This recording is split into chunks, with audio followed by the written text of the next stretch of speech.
It's Radio Free America. Welcome back, ladies and gentlemen. I am your host, Rusty Shackleford. Boy, it's been one hell of a week, hasn't it? Uh, if 2020 has been the craziest year on record, at least in most people's lives, and I think it's fair to say that the last week or two has been the craziest part of 2020. But I think what we're going to find here in the next 5 to 15 weeks, we'll see how long this drags out, is that the first 9 months of 2020 are going to pale in comparison to the next 90 days. So with that being said, I've been thinking long and hard about how to handle the current situation. Been thinking long and hard about it. And it's my most fervent wish, Mr. President, if I may speak directly to you, Mr. President, then please, I'd like you to hear out my proposal here.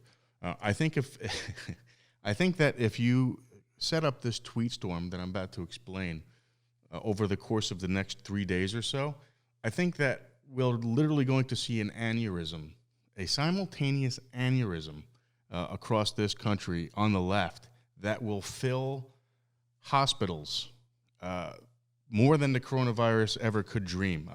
The emergency rooms will just be packed with people whose brains have just bled out their ears. So let's start, Mr. President. So the first thing is I think it's time to actually start agreeing, perhaps, with these Democrats. Nancy Pelosi, Chuck Schumer, AOC. I've been thinking a lot about what you've been saying the last couple of days, and some of it makes a little bit of sense to me. In an effort for bipartisanship to reach across the aisle, as it were, I'm going to go ahead and say, yeah, I agree. I think it's time to stack the courts. I do. I think it's a very good idea. And so what I'm proposing is that we take the Supreme Court from 9 justices to 11 justices. And on Saturday, in addition to nominating my 9th justice to the Supreme Court, I'll also be introducing and nominating the 10th and 11th justice to the United States Supreme Court. So Saturday is going to be a big day. We're going to expand the Supreme Court to 11, and I'll be nominating 3 new Supreme Court justices. That'll be the first tweet. I think they'll like that.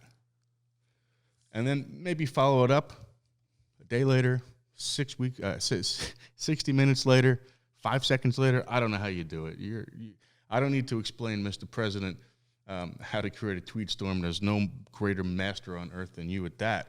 So however it is that you choose to do it, I would then say this. We understand that you want to get rid of the filibuster, and the more I think about it, I think it's a great idea. So I have instructed Mitch McConnell. I got on the horn with Mitch, and I said, Mitch, let's get rid of the filibuster, and let's do it before the nomination process for the 9th, 10th, and 11th Supreme Court justices. Let's get that done as quickly as we can. So right off the bat, you're agreeing with AOC. You're agreeing with Nancy Pelosi. You're agreeing with Chuck Schumer. You're going ahead and you're taking the arrows from their quiver and you're taking them and putting it in your own and just having fun with it. Of course, they're not going to know you're having fun with it. They don't know what a joke is. They don't know what humor is. They don't know what it is to be irreverent. They don't understand the concept, which actually makes it all the funnier. It makes it all the more funny. So the second tweet will be that you just got on the horn with Mitch and you instructed Mitch McConnell to do away with the filibuster, which would make it a whole lot easier to get 9, 10, and 11 through. And then the third one that we'll follow up with is, well, I understand that they want to turn Puerto Rico and D.C. into a state so that they can get liberal, uber liberal senators, which will be for life, just like California, just like New York, just like Illinois, just like Massachusetts. It's guaranteed that you're going to have liberal senators from there. So let's stack the Senate. So in addition to stacking the court, we're going to stack the Senate. Well, I would tweet, I don't want to turn Puerto Rico into a state, certainly not D.C. Puerto Rico is really nothing but a liability. It's a welfare state, and might even consider, you really want to get them going, Mr. President? You may want to consider selling Puerto Rico to the highest bidder, maybe back to Spain, but you may consider selling it. Well, of course, we'll keep the deep water port, but you may consider selling it. That's more of a liability on a balance sheet than it is an asset. So they ought to like that one.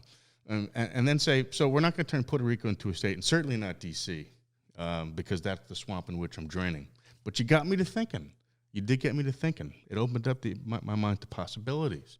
How about we turn Guam into a state? I think Guam might be a terrific state. I think that might be a very nice addition to the United States. I mean, we turned Hawaii into a state, and that was in the middle of the ocean. We turned Alaska into a state, and that was in the middle of the Arctic. Why not Guam? I think it's a good spot. I think it's a great spot. I mean, we already have a presence there, and we have for the last 70 years. Heck, General MacArthur went there, and he liked it so much that he vowed to go back. So we have a long history with Guam, and I think we need to take a look at it and consider it for statehood. And I think if we do, I think what you'll find is that you'll probably draw 2 rock-solid senators out of Guam, and however many representatives in the House of Representatives you would get, whatever the ratio is, whatever the number of people you have to have per House of Representative, maybe only pick up 1 or 2 or 3. But at a bare minimum, they'll be Republican. More than likely, they'll be conservative. Guam is essentially one gigantic military base.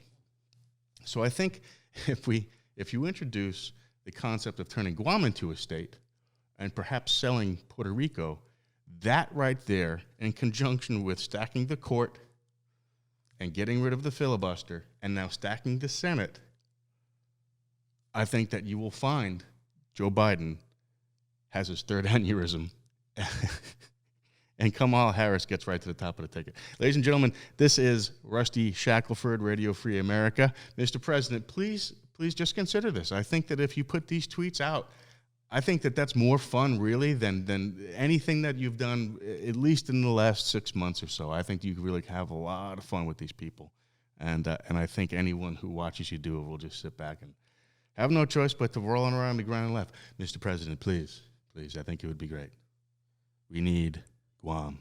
It's a beautiful island. If you've never been, it's a beautiful island. They tell me it's beautiful. I've never been. But it's a beautiful island. They say it's beautiful. And it's got a beautiful base, beautiful military base, beautiful planes, big, beautiful planes. And now we'll get 2 beautiful senators from Guam. So I think we should do it, Mr. President. Anyway, Rusty Shackelford, Radio Free America. Till next time.